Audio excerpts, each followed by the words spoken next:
Olá, pessoal! Sejam todos bem-vindos à série de live Só Mais Uma. E hoje nós teremos a presença de uma amigona. Estou muito feliz, que é a Karene Vilela, que é expert em vinhos. Então, para vocês que são, que são apreciadores dessa bebida, hoje todas as dúvidas. Amei a tia Simone, tio Mickey, já estão todos aí. Gente, Ai, eu vai já ser... tô aqui, entrei. Ei, tudo Oi! bom? Gente, a gente tá Aí você combinando! vê, parece que a gente nem falou nada. Amei, tá vendo? Isso daqui é sintonia. Veja a esperança. Esperança que acaba a pandemia. É, exatamente. Amei! Como você tá? Tô ótima, tô feliz de estar aqui. Feliz de entrar como convidada numa live. Nunca tô de convidada, sempre tô entrevistando. E hoje tô de convidada, tô empolgada. Ai, que bom! Então, olha só. Vou começar, então, a falar um pouco da Kari na minha perspectiva, com o meu olhar, e depois a Kari vai estar se apresentando, ela ali chiquérrima, o quê? Tomando vinho e eu um copo d'água. Então vamos que vamos,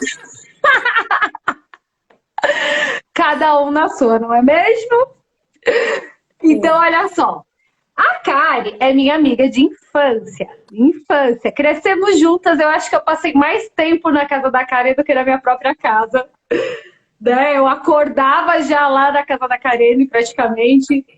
É fato. E é verdade, tia Simone, tio Mickey foram quem praticamente me criaram, Total. acompanharam A toda a minha gangue infância. toda, a gangue toda. É, a Tamires, a Tamires é a irmã da Karene, gêmea, e a Aline, né? Então, éramos nós quatro, assim, inseparáveis. E é muito legal porque essa amizade perdura até hoje, né? Então, vocês vieram para cá com quantos anos, cara? Cinco, seis? Acho que cinco, Cinco, seis. seis. E aí, daqui para então, faz quantos anos? 30 anos de amizade, entregamos a nossa idade. Aê! Na verdade, eu sou um pouco mais nova, mas vamos fingir que eu estou no mesmo patamar. Isso, fica comigo, não me abandona nesse momento, não. Então, a Kari, ela é uma grande amiga, uma amiga de infância mesmo. E é engraçado como cada uma seguiu o seu caminho, né? Seguiu por uma profissão. E a Karene acabou se tornando uma expert em vinhos. Chiquérrima, né? Eu falo que ela é a minha cota de amigas chiques, que sempre quando a gente quer armar o encontro, ela tá, tipo, tá em Londres, tá em Até Paris, parece. sempre viajando em Portugal, muito chique.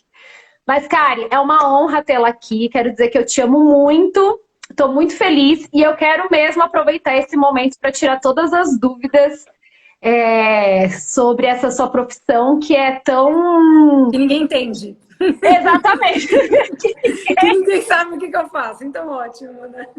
Acho que nem a minha Exatamente. mãe. A minha mãe, acho que como minha mãe e o Mickey, as pessoas começaram a entender o que eu faço, acho que na quarentena, porque eu comecei a fazer lives. Mas é ótimo. Maravilhoso. Então, hoje vamos tirar todas as dúvidas, sanar todas as dúvidas sobre a sua profissão. Então, pode ficar à vontade, se apresente e me fala um pouco sobre a sua trajetória. Assim, como que você pensou em entrar nessa, assim, de ser expert de vinhos? Eu imaginava que Legal. você fosse cantora, mas a Aline acabou com essa, O meu sonho. É com esse seu verdade. sonho. Bom, eu Então, sempre quis ser bom, uma cantora, mas a Aline acabou com o meu sonho, falou que eu não seria uma cantora. E eis que eu virei uma sommelier, uma expert de vinhos, e eu vou contar um pouquinho da minha história. Bom, para quem não me conhece, meu nome é Karene Vilela, eu sou CEO da Portscale, e a Portscale é uma empresa que já está no mercado há mais de 35 anos, né? E eu tive a sorte de herdar uma paixão e herdar um negócio que me fez entrar numa carreira que eu nunca imaginei que eu me apaixonaria tanto, né? Que eu conseguiria me apaixonar tanto, né? Desde pequena, adolescente, meu pai bebia vinho. e meu pai sempre bebeu vinho, ele começou a investir na Porto Scali. Quem fundou a Porto Scali era o seu Manuel Garcia. Você chegou a conhecer o seu Manuel Garcia? Aquele Sim! senhorzinho super querido. Aproveitar então, um beijo pro tio Alegria também, tio Roberto, saudades. Ele não assiste live porque ele não entrou nesse mundo, mas enfim, ele depois pode ver o vídeo. Bom, e o meu pai, o seu Manuel Garcia é um português, né? Ele hoje já não está mais com a gente, mas ele trouxe marcas célebres de Portugal para o Brasil, e começou a importar vinhos portugueses para o Brasil, daquele jeito bem old school, assim, né? Pegava o vinho, colocava no porta-mala, batia nos restaurantes mais famosos de São Paulo e falava, eu tenho essa marca de vinho. Isso em 85, quando eu não tinha nem nascido ainda. E ele fez grandes marcas de vinho nessa coisa do relacionamento, do boca a boca. Na década de 90, meu pai começou a investir nessa importadora com ele, porque ele gostava muito de vinho. E desde então eu já tinha contato com essas vinícolas, com os vinhos, com essa relação deles com os vinhos. Então eu passei a minha infância e minha adolescência vendo os vinhos, mas eu não tinha muita noção do que era o negócio, né? E eu fiz publicidade, propaganda na SPM, e quando eu fiz a publicidade na SPM, eu fiz o meu trabalho de conclusão de curso sobre a Porto Scali. Então, o meu trabalho de conclusão de curso foi sobre a Porto Scali. Na época, o neto do seu Manuel Alê, que hoje em dia ele trabalha numa importadora de vinhos também, que importa grandes marcas portuguesas, Quinta do Valado, super marcas também. Hoje em dia a gente se encontra em feiras. Ele me ajudou a fazer o meu trabalho de conclusão de curso e eu aprendi mais sobre a Porto Scali, né? Eu fiz um plano estratégico de marketing sobre a Porto Scali e comecei a aprender um pouco sobre o mercado de vinho.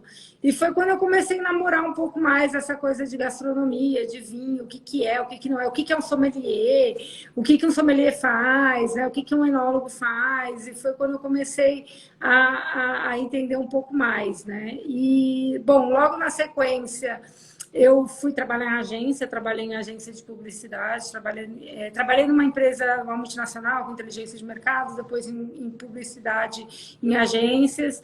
E acabei entrando no mercado de editorias, numa revista de gastronomia, na revista Gosto, que era uma revista que também fazia parte da família, né? Que a gente tinha sociedade. E quando o seu Manuel já estava com uma certa idade, meu pai falou, olha, Karine, talvez você tenha que se envolver mais no negócio, você tem interesse em se envolver, já que você trabalha com gastronomia, já que você conhece a revista. E eu comecei a trabalhar junto com o seu Manuel em 2009, assim. E desde 2010 eu assumi a Porto Scali como minha filha, assim. Hoje em dia eu falo Que legal! Porto Scali é minha filha, mas eu acho que eu não sabia se eu gostava de vinho ou não. Eu não tinha muito essa noção. Eu tinha noção que eu tinha que cuidar de uma empresa e que eu tinha que fazer ela dar certo, ou que eu tinha que aprender a gerir uma empresa. Então, as primeiras coisas que eu decidi fazer foram cursos de administração, porque eu saí da publicidade, então eu fui fazer uma pós de negócios. E então eu estava muito numa onda de aprender a gerir, aprender a fazer gestão, como fazer negócios e tal. E não estava muito ligado no vinho, né? E aí um dia uma jornalista, que é muito famosa, eu sempre conto essa história e falo o nome dela, ela é jornalista no mundo do vinho, o nome dela é Suzana Barelli, ela escreve ainda até hoje no mercado do vinho. Ela ligou na empresa e fez uma pergunta que, cara, eu claramente não sabia responder. Tipo, ela não fez pergunta para mim, ela fez pergunta para uma menina que trabalhava comigo, que tadinha. A menina chegou e falou, Karine, o que é isso? Eu falei, caramba, eu não faço a mínima ideia. E era um vinho nosso, da Itália. Ela queria saber se era de uma denominação de origem garantida o vinho. Eu falei, não sei nem o que é denominação de origem garantida, assim, não sei o que é isso. E fiquei em pânico, que a gente não sabia, só que naquela época o Google não ajudava muito, né? Tipo, você entrava, era Yahoo ainda, né? Você colocava Yahoo resposta, você colocava denominação de origem, aparecia um nome de um mecânico, sabe? E tipo, não ajudava, sabe? E aí eu falei, cara, eu preciso estudar vinho, eu preciso entender o que eu vendo, porque eu não sei nada sobre vinho, nada. E aí eu tinha um curso básico da ABS, mas eu sabia uva, não tinha muita noção.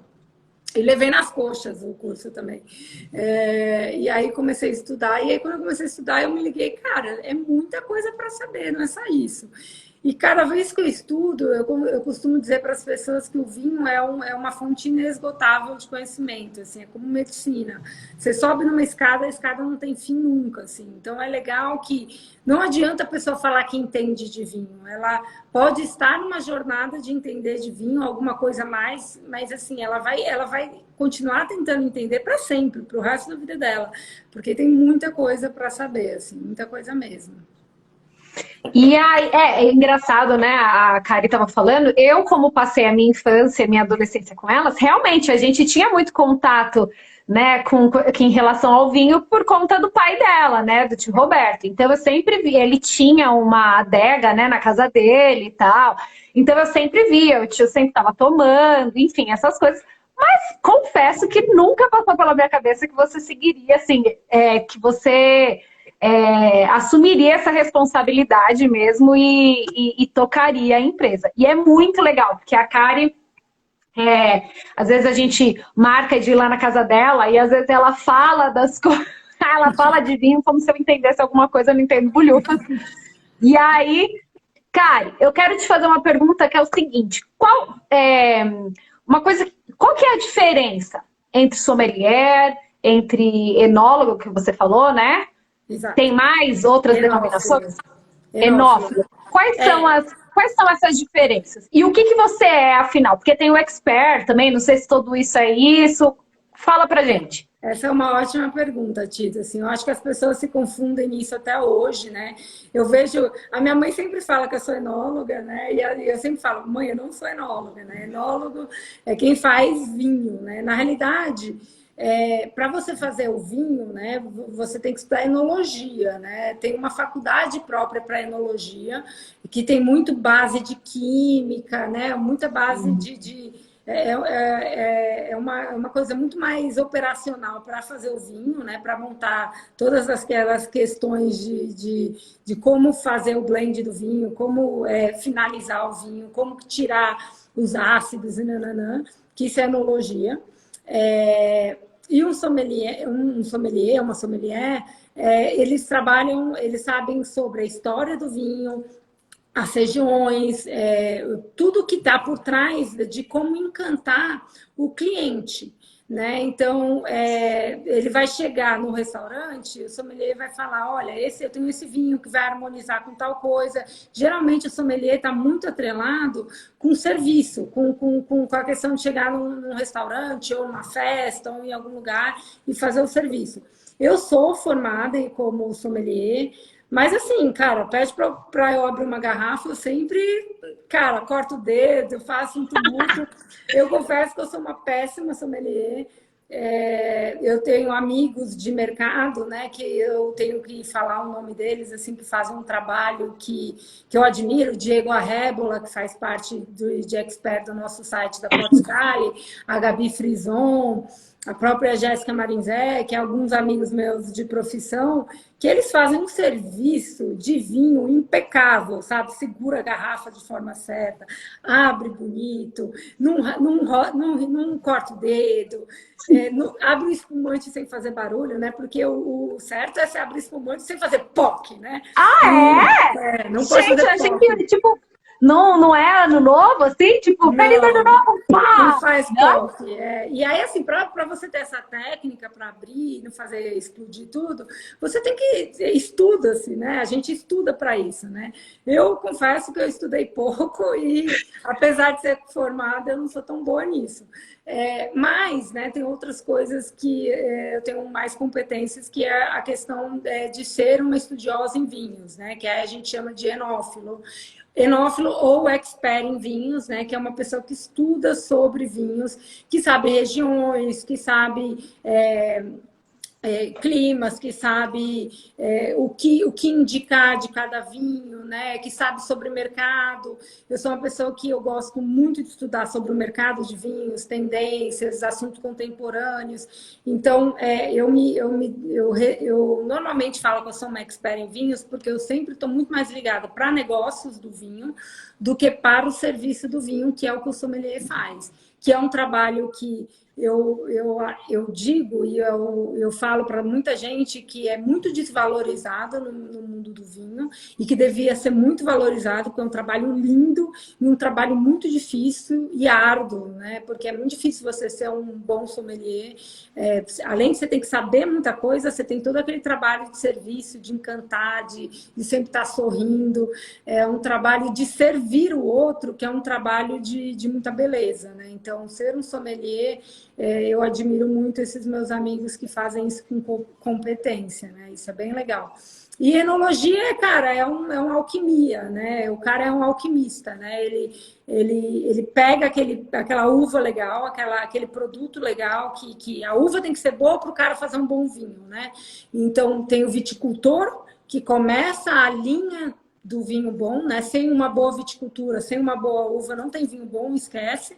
Então, o viticultor tem um papel muito importante no vinho. Então, uma boa uva, um bom enólogo, ele vai ser o alquimista. Ele vai saber como finalizar o vinho, como fazer um blend, que uva junto com que uva vai dar um sabor especial, né? Então, qual é a pureza que o vinho que ele quer dar. Então, esse é o trabalho do enólogo.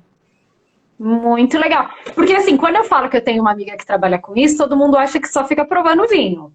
Esse é o trabalho de quem? Sommelier faz isso? De provar o vinho, saber o que é, de que uva que é, ou nem ele também não faz esse trabalho?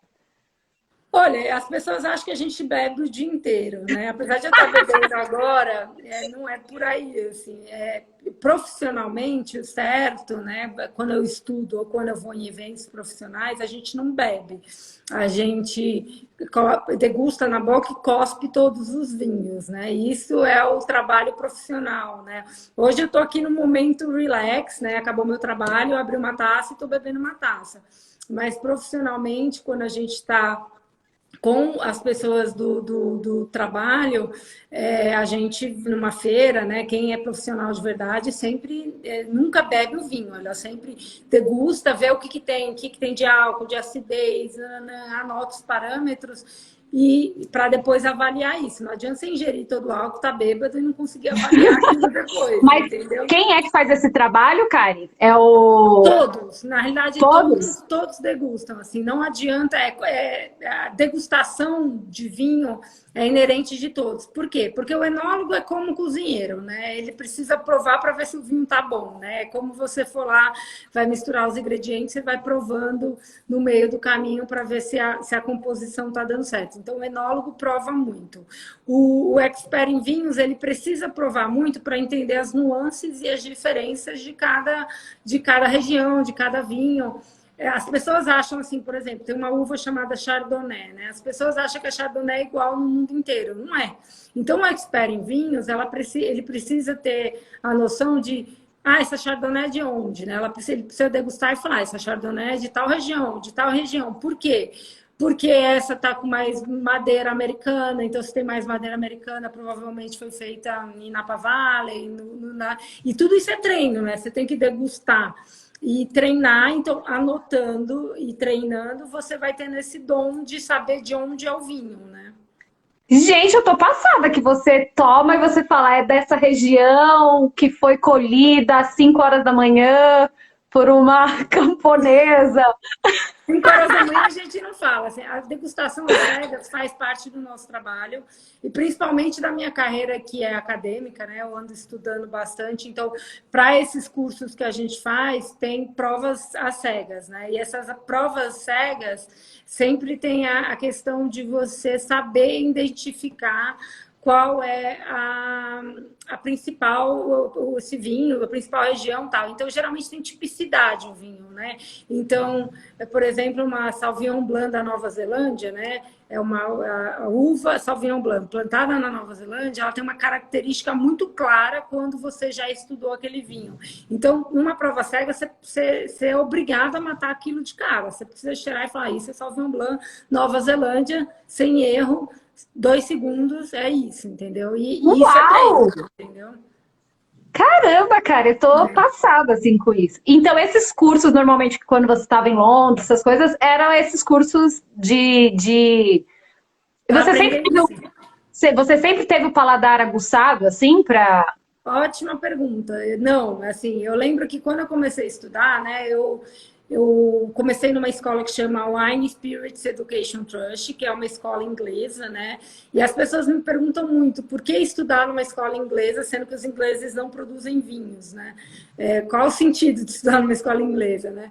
Os ingleses, eles não produzem vinhos, né? Hoje produz, né? Hoje eles produzem espumantes maravilhosos no sul da Inglaterra, mas eles sempre foram o trade da Europa, né? Eles sempre foram os caras mais comerciantes da Europa. Então, eles sempre compraram vinhos da Europa toda, revenderam e sempre consumiram muito. Então, os ingleses bebem demais, então eles entendem muito de bebida, entendem bebida da Europa e do mundo inteiro. Então, francês entende de vinho francês, italiano entende de vinho italiano, português entende de vinho português, inglês entende tudo.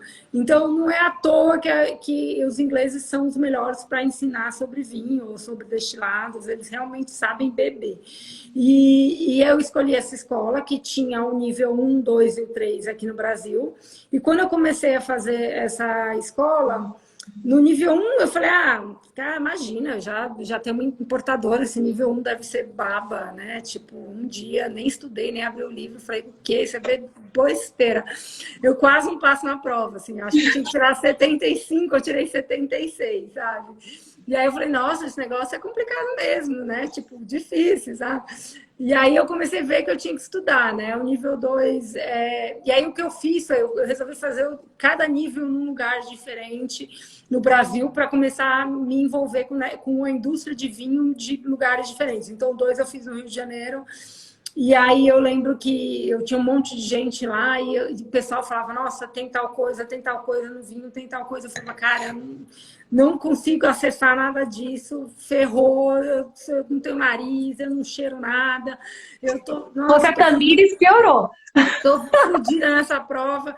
E o 2 não tinha degustação às cegas do vinho, era só essa coisa de múltipla escolha e de dissertativa e tal. Eu passei na prova, mas eu fiz um monte de degustação às cegas e falei, cara, se tivesse que degustar às cegas, eu não passava, sabe? Tipo, não ia dar certo. Mas aí, quando chegou no nível 3, eu comecei a ver que eu estava começando a chegar nesses negócios que o povo estava falando, sabe? Eu lembro até hoje que teve um vinho que eu me colocaram na taça e eu senti um cheiro de tutti-frutti. E eu falei, nossa, que cheiro de tutti-frutti isso, né? E aí a galera começou a falar e tal, e aí o professor falou assim, o descritivo desse vinho é tutti-frutti, porque é um... Quando ele falou tutti-frutti, eu quase chorei de emoção. Eu falei, cara, é tutti-frutti, não acredito. Que ele falou, é um gamay do Beaujolais, feito de maceração carbônica, e traz essas coisas meio tutti-frutti. Eu falei, Jesus, não acredito. E aí eu comecei a acreditar mais em mim, né? E eu vi que é treino, é que nem academia. Você tem que treinar, cheirar, associar... um cheiro que... Porque se você realmente não treinar, não tem como passar, né? E aí, teve épocas na minha vida, quando eu fiz o diploma, que era o nível 4, que aí o nível 4 eu fiz na Inglaterra, que são 2 anos, por isso que eu fui tanto para a Inglaterra. São 2 anos na Inglaterra, várias provas, e no nível 4 tinha épocas que eu morava perto de um cemitério, eu ia para o cemitério ficar cheirando flor, sabe? Perguntar para a menina que vendia flor, que flor é essa? Que flor é essa? Porque eu tinha que associar, né? Violeta, o que é violeta, o que é isso, ou ia para feira cheirar coisa, porque eu não sabia nome sei lá, não sabia o nome dessas tomilho, sabe? Não sabia o cheiro de tomilho. Então, vou sentir cheiro de tomilho. Eu não cozinho, né? E aí teve uma época que a Tamires até fez curso de culinária comigo, só para eu aprender cheiro. Maravilhosa, não sabia disso não, Tamires. Pode cozinhar pra gente, viu? A gente fez curso com um amigo meu só pra gente sentir cheiro, mas eu nunca cozinhei, eu só fazia o curso só para sentir cheiro das coisas. Mas eu vi que era treino, né? Na realidade, se você aguçar seu olfato e treinar, você vai conseguir chegar nisso, né? Então, esses cursos que eu fiz na Inglaterra, até o diploma, era um pouco essa coisa de treinar, treinar, treinar. E depois do diploma, eu entrei no Master of Wine, que é uma outra escola, né? Um outro programa, que é um programa bem difícil de ser aceito, porque você precisa do diploma para ser aceito no Master of Wine. E é mais difícil ainda, e é uma jornada longa, vão ser muitos anos para eu me tornar Master of Wine. Mas é isso, é treinar e continuar estudando, e é uma jornada longa para eu para eu chegar no nível de ser uma pessoa que possa me tornar uma Master of Wine. Eu lembro que numa das nossas conversas, você estava falando sobre esses negócios de níveis, né?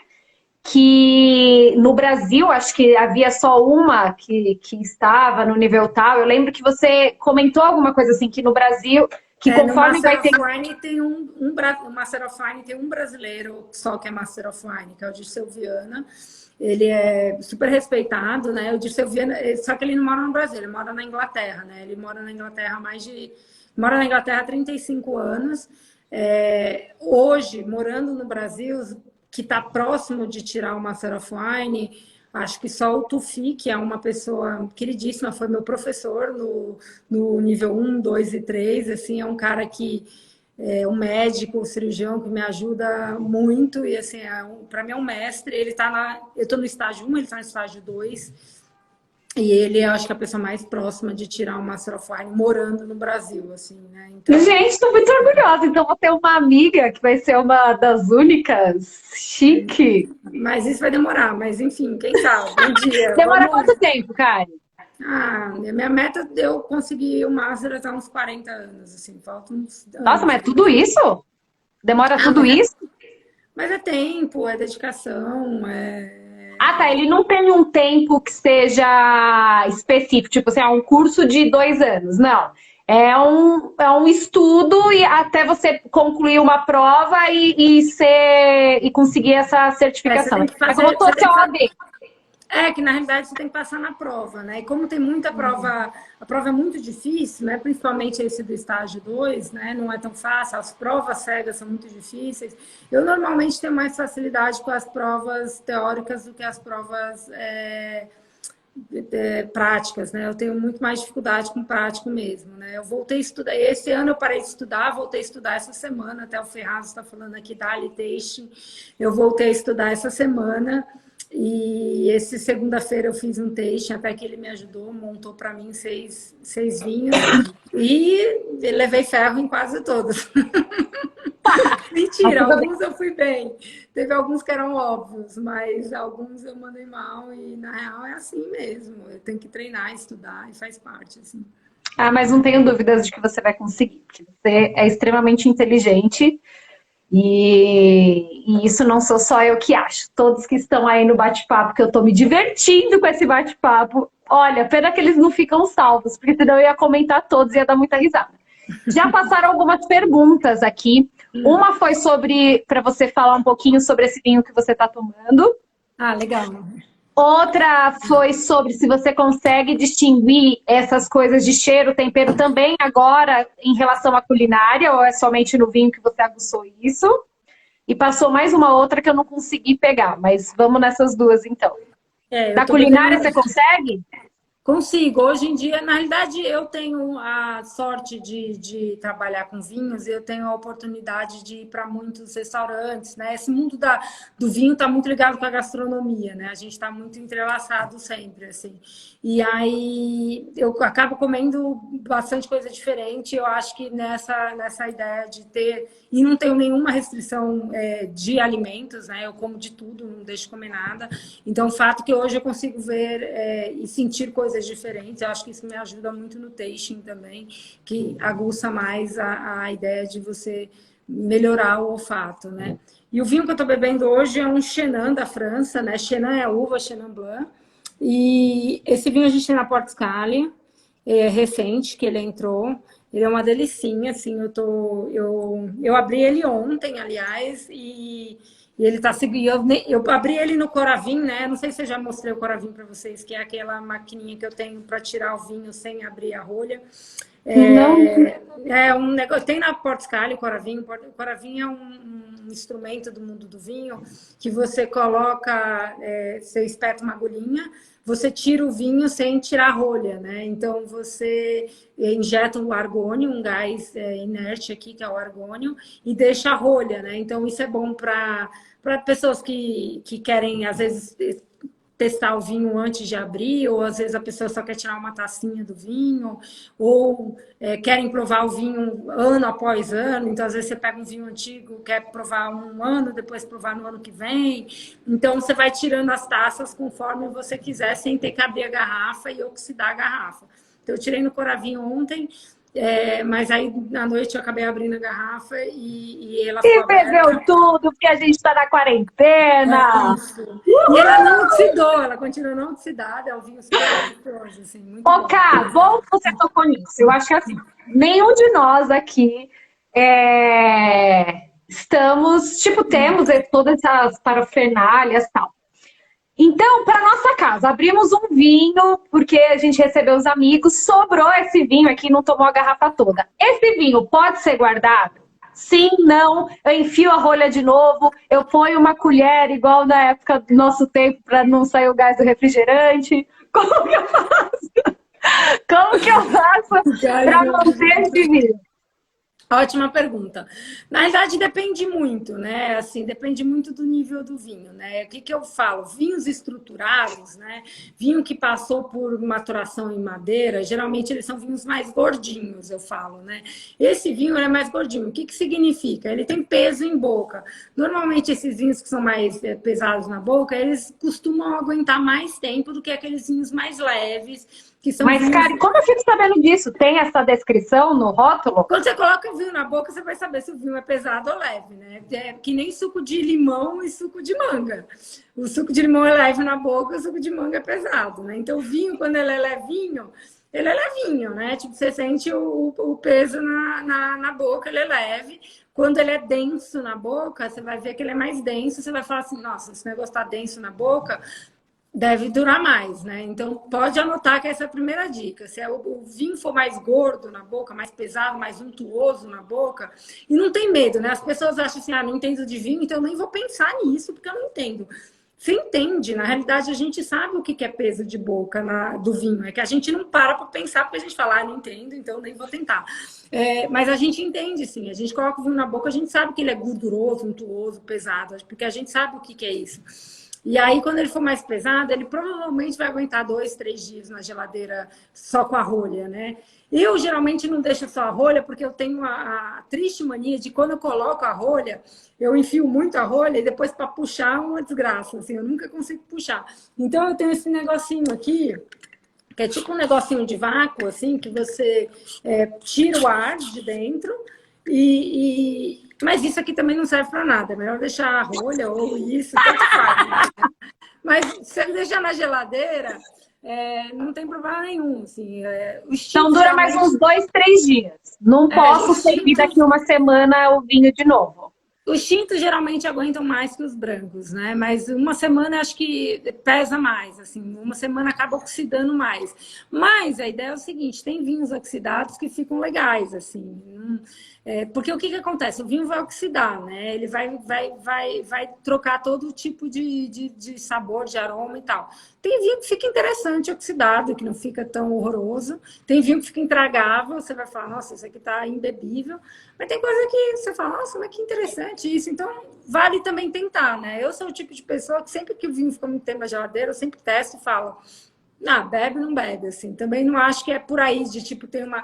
E uma coisa que eu acho que é legal também, se o vinho sobra, às vezes você fala, eu não vou pegar tão cedo esse vinho, às vezes coloca em forminha de gelo, aí você pode pegar depois para cozinhar, você pega a forminha de gelo e usa para cozinhar. Boa ideia, cara, arrasou. Ou você pega e pode colocar num drink, né? Tipo, quando você for fazer um drink, você usa um cubo de gelo feito de vinho.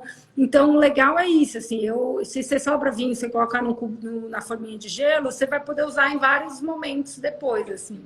É legal. Olha só, uma vez eu fui pro sul do país. E aí eu falei, gente, vou levar o quê pra galera da família? Vinho. Aí comprei os vinhos, eu não entendo nada de vinho, então eu fui meio que na onda do que a galera tinha dito pra mim, que era bom, comprei e tal o vinho. Bom, cheguei de viagem, aí botei os vinhos na geladeira. Aí o amigo que eu tinha trazido vinho falou, não, tira o meu da geladeira, porque vinho não tem que ficar na geladeira. Aí o outro, não, o meu põe na geladeira. Não, meu não põe na... Vinho, vai na geladeira, porque tem aquela geladeira que é própria para vinho, que ela tem toda uma temperatura. Ok, não tenho isso. Se eu não tenho isso, eu mantenho o vinho fora da geladeira ou na geladeira? Boa pergunta. Bom, a geladeira que é própria para vinho é a adega, né? A gente chama de adega. Tem adegas que são que tem uma temperatura só, né? E normalmente vinhos tintos e brancos têm temperaturas diferentes, né? A maioria das adegas tem uma temperatura só. Agora tem algumas modernosas assim que tem a temperatura de cima e a temperatura de baixo, né? E você consegue colocar a temperatura dos tintos. Em geral, as temperaturas dos tintos vão aí variar de 13 graus até uns 16, né? 12, 16. E os brancos é um pouco menos, né? De 9 até 12, 13. E aí você fala, mas qual que é essa variação, né? De novo, a variação está muito ligada com o estilo do vinho. Se ele é mais pesado, se ele é mais leve, se você quer beber ele mais fresco, se você quer beber ele... E por que que é gelado ou não é gelado? Quando o vinho está muito gelado, ele esconde os aromas do vinho, né? Ele esconde o que o vinho pode mostrar de mais bonito. Então, eu costumo dizer que quando o vinho é ruinzinho, é só você jogar no freezer que vai ficar ótimo, entendeu? Então, quando o vinho é mais ou menos, eu falo, não tem problema, põe no freezer, vai ficar maravilhoso. Por quê? Porque quando ele vai esconder tudo, e você nem vai saber se é bom ou se é ruim, né? Então, por isso que uma temperatura certa vai ajudar no vinho ficar bonito, né? Vai ajudar o vinho mostrar o que ele tem de melhor. E o que eu faço, né? Eu geralmente coloco, como eu tenho uma adega, eu coloco meus tintos na adega e eu gosto de colocar uns brancos na geladeira. Se você não tem adega, o que eu faria? Eu deixaria assim tudo na geladeira, sem problema nenhum, e antes de servir, tiraria. Né? Apesar que se você tiver um lugar na sua casa que não bate sol, que é mais fresco, eu deixaria os tintos lá. Mas se sua casa bate muito sol, é muito quente, aí no geral eu deixaria na geladeira, assim, porque aí talvez atrapalharia mais o lugar quente do que o lugar frio, no caso. Né? Aquilo que o pessoal fala, aí o vinho virou vinagre, que não sei o quê, isso pode acontecer quando ele tá fechado ainda, ou só acontece depois que você abriu, ele já passou do tempo? Não, quando o pessoal fala vinagrou, assim, geralmente eles querem falar que o vinho é bouchonné. O que é o bouchonné? Né? Ele rolhou o vinho, né? Geralmente, o que é essa questão do rolhou? Né? Isso só acontece quando o vinho é de rolha de cortiça, né? E quando a gente fala assim, esse vinho... Porque quando você abre o vinho, e o vinho tem um gosto, assim, de cara, aquele gosto de papelão molhado, aquele cheiro horroroso, de meio papelãozão molhado, e você fala assim, nossa, isso aqui deve estar estragado. Cara, confia que está estragado, né? Às vezes um cheiro meio de ovo. Você fala, cara, se isso está estragado, e às vezes as pessoas não sabem o que falar, eles falam vinagrou, e não é que vinagrou, o vinho ele está com... Na França, a rolha é bouchon, né? E a gente fala rolha, em inglês corked, é uma doença chamada TCA, né? Que é um fungo que dá na rolha. A rolha é um ser vivo, e é um fungo que dá na rolha e que faz com que o vinho se contamine e fique com essa característica que parece que vinagrou, mofou e fica horroroso. E muitos vinhos no passado, muito vinho mesmo, ficava bouchonné, ficava rolhado. Hoje em dia, cada vez menos. As tecnologias dessas empresas de rolha melhoraram muito. Mas ainda acontece. Vira e mexe, eu pego um ou outro vinho rolhado e falo, ih, rolhou. Sabe? Acontece, assim. Mas é que tem muita gente que não tem a coragem de falar, cara, esse negócio tá ruim mesmo. Nossa, é verdade. Às vezes você sabe que tá e você fala, não vou beber porque, né, me deram e tal. Mas não, você já não acha paguei. que tá ruim, fala que tá ruim e segue a vida, entendeu? E deixa eu te falar, por falar em já paguei, agora vou ter que tomar. Fui convidada para um jantar, preciso o quê? Preciso levar alguma coisa, pensei em levar um vinho. Vinhos tem de todos os preços, né? Normalmente o pessoal fala, pagou caro é vinho bom. Procede isso? Não, não é verdade.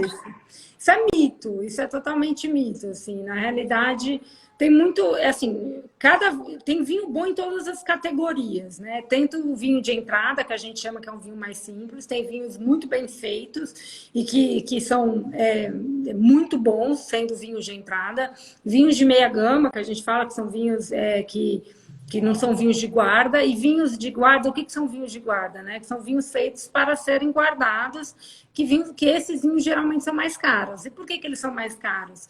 Porque eles geralmente têm um trato, né, na adega, na cantina, tal, para serem mais caros, para aguentar mais tempo, né? Geralmente um vinho de guarda, as uvas são da melhor região, né? São as melhores uvas da vinícola. Geralmente eles usam madeira nova para criar mais estrutura no vinho, para o vinho ter mais longevidade.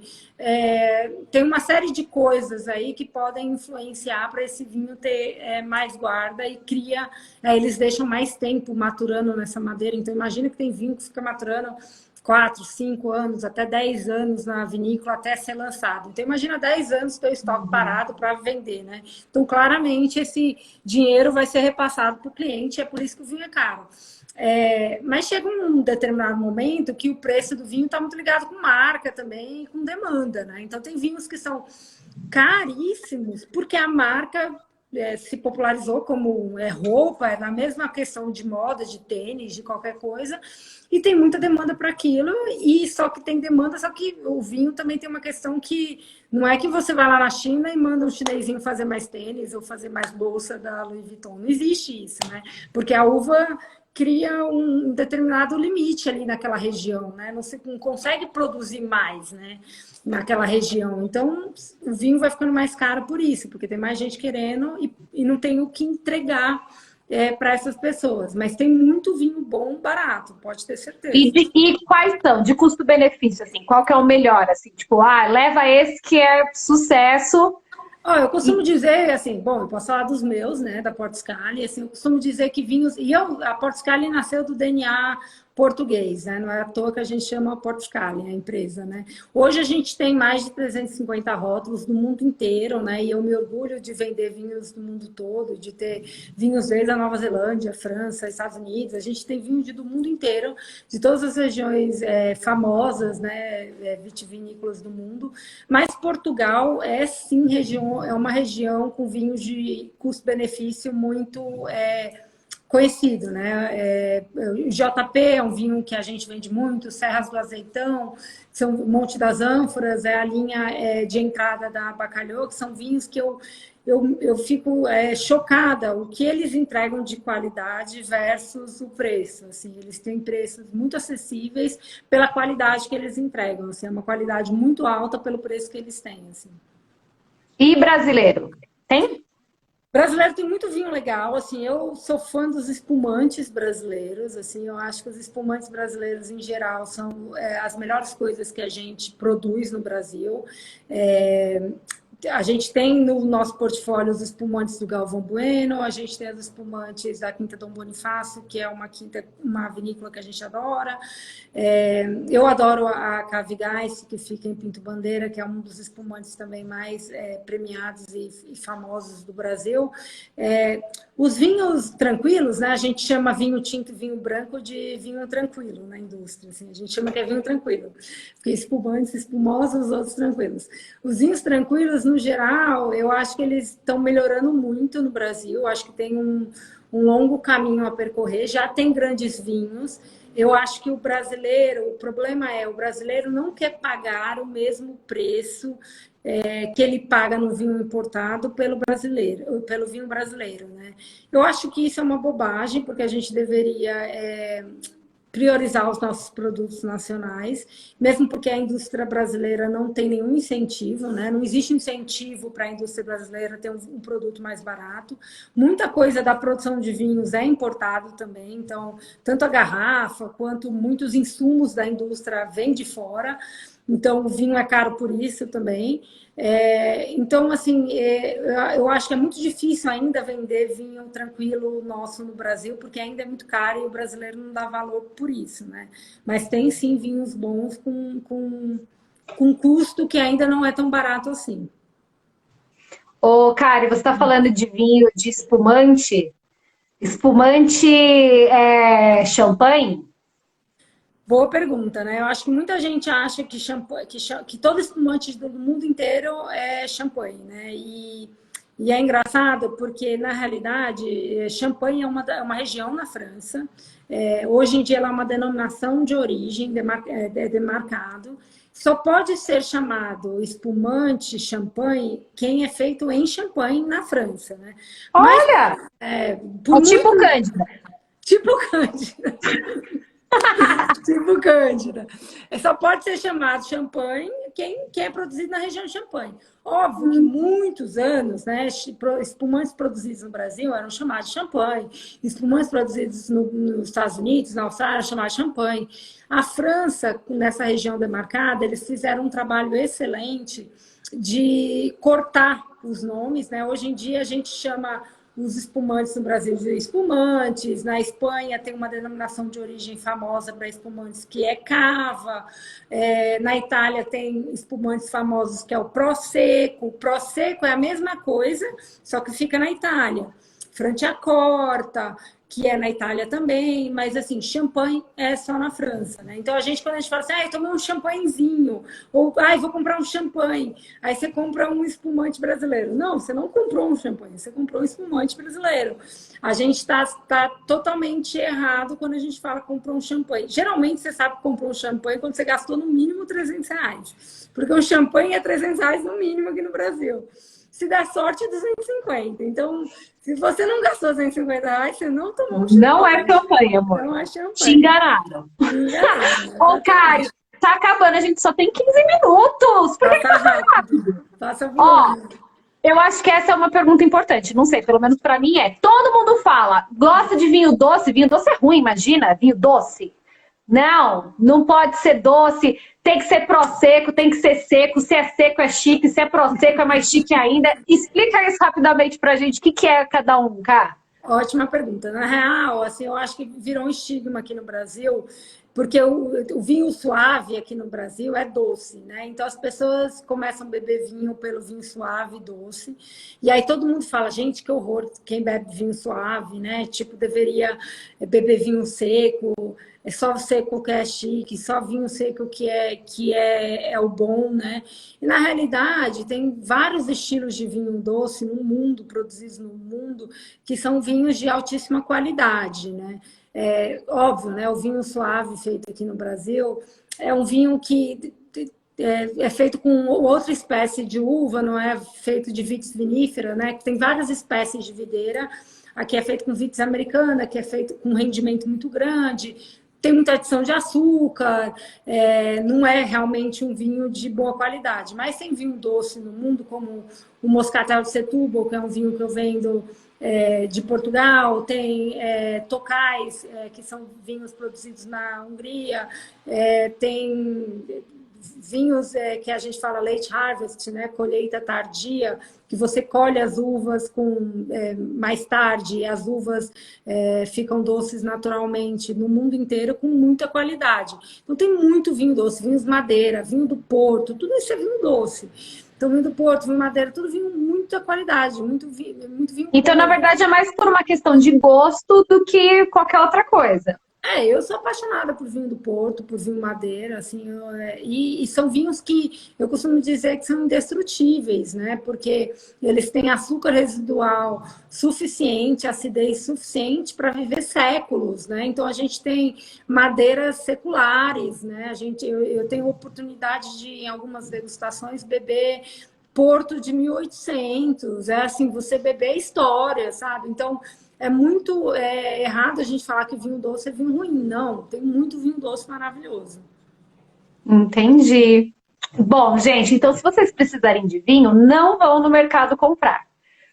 Vão. Não tem entrega rápido? Vocês entregam rápido, Karen? Super rápido. Em São Paulo é ontem, mas a gente entrega no Brasil todo, super rápido. A gente tem uma logística boa, né? Se eu não tivesse uma logística boa, eu ia ser deserdada.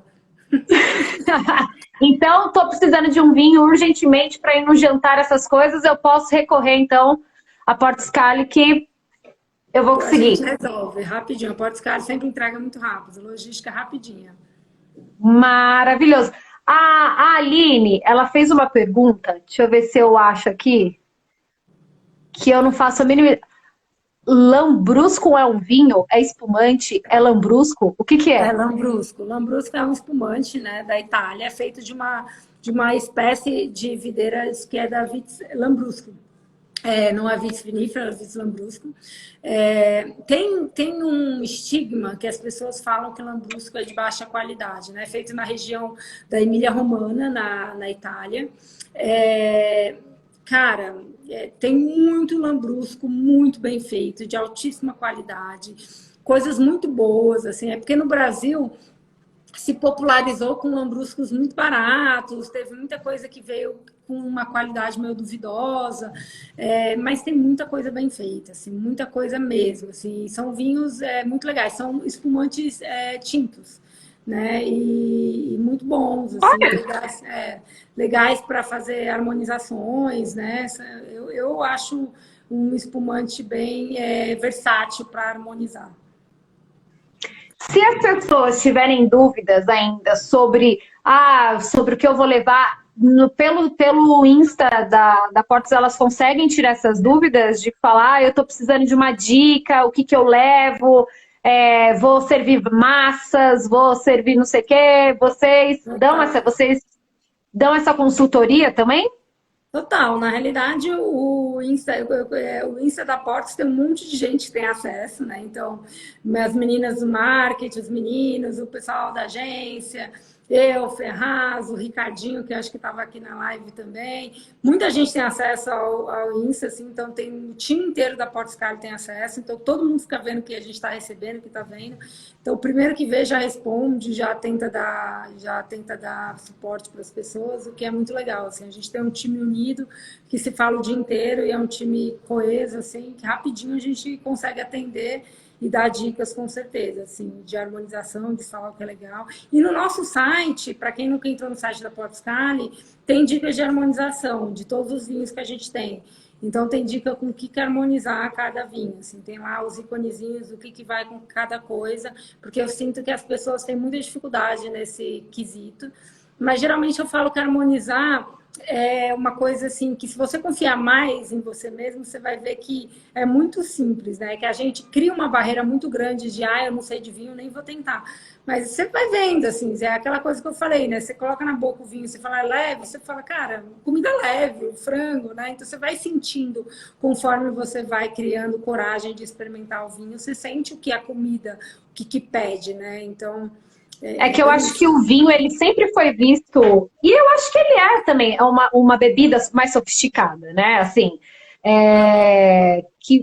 não sei, assim, eu tenho essa visão, que às vezes as pessoas têm esse medo de errar por conta dessa sofisticação que vem, de toda essa história, essa bagagem que vem em cada garrafa, né? Aquilo que você falou, vem uma história ali dentro daquela garrafa, né? Vem tudo ali. Vieram anos, vieram os estudos, enfim, não que as outras bebidas não tenham isso, mas eu acho que o vinho, ele carrega muito essa tradição junto com ele, né? Então, acho que isso que causa, às vezes, da gente ficar naquela, que vinho que eu levo, né? Que tipo de vinho que é bom? E também esses mitos, como você falou, se eu levar um doce, um suave, vão me criticar, porque... E quando, na verdade, é só uma questão de gosto, de paladar mesmo, né?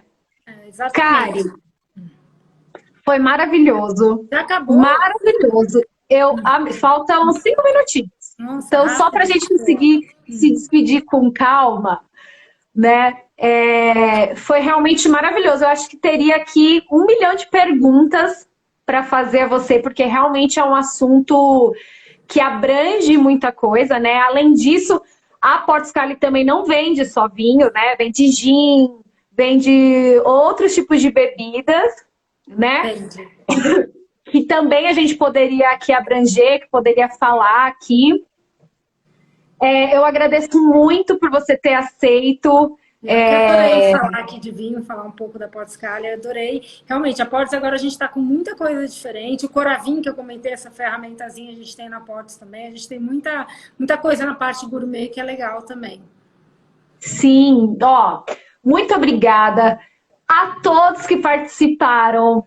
Aline, Tamires, Tio Miki, Tia Simone, eu me segurei para não dar risada dos comentários, porque foram muito bons. Eu amei a vovó Guida.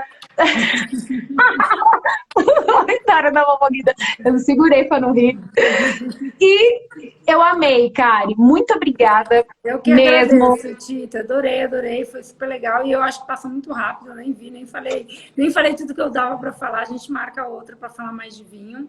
E Sim. adorei, gente. Obrigada pela audiência, todo mundo.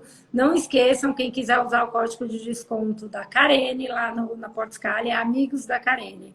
Então, quem está aqui pode usar Amigos da Carene lá na Portscale e comprar vinhos com desconto. Ai, que maravilhoso! Passa então pra gente o site direitinho no Instagram. Portscale.com.br. E o Instagram já está aqui, né? Porque eu entrei com o Instagram da Portscale. E o portscale.com.br, Amigos da Carene, é o código de desconto quando estiver lá no checkout. Maravilhosa. Se colocar amigas da Tita e da Karene, então, vai para 50% de desconto. Brincadeira! Então tá, gente, foi um prazer. Amo, muito obrigada, Karen. Obrigada a todo mundo. Beijo. Beijo, gente. Fiquem com Deus. Tchau, Beijo. tchau. Tchau, tchau.